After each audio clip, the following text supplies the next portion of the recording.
ओडिशा रे केंद्र गृहमंत्री अमित शाह सोनपुर रे आयोजित विजय संकल्प समावेश रे रामेश्वर स्टाडियम रे आयोजित विशाल निर्वाचन रैली को संबोधित करिसेंती।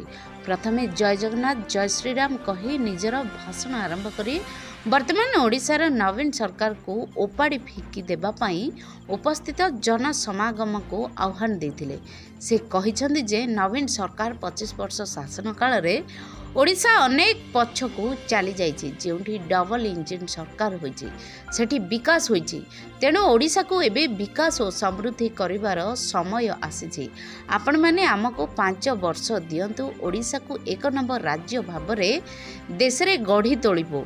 ओडिशा खणी पानी रे भरपूर थाई भी समृद्धि नथिबा हेतु समस्त साधन सत्वे रोजगार पाई एठाकार युवक विभिन्न राज्य को दादन खटिबा को जाउछन्ते। एठारे जदि डबल इंजिन सरकार रहे ताहले एठारे शिल्प आसीबो, रोजगार बढ़िबो। एठी प्रचुर परिमाण रे कपा उत्पादन हेउची, हेले गोटे मध्य टेक्सटाइल मिल नाही।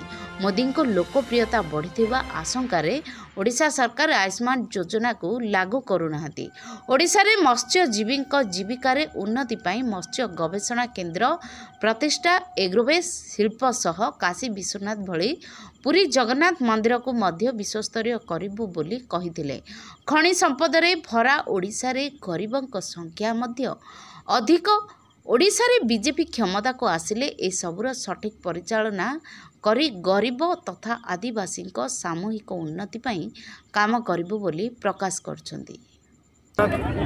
एक वैश्विक आध्यात्मिक केंद्र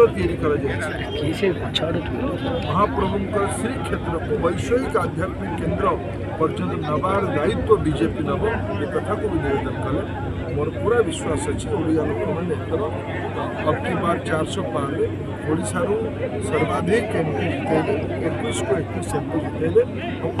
गोटे कथा आसुचे पांड्यान को जेड प्लस सिक्यूरीटी व्यवस्था जे कौन पद पदवी ना निर्वाचन लड़ू ना कि जेड प्लस सिक्यूरीटी व्यवस्था क्या प्ररचना से परिस्थिति सृष्टि कर आगामी दिन भय अच्छी कि काले मारे मारे जेते शत्रु से कलाणी मारी पूरा देले सब रहस्य बाहरी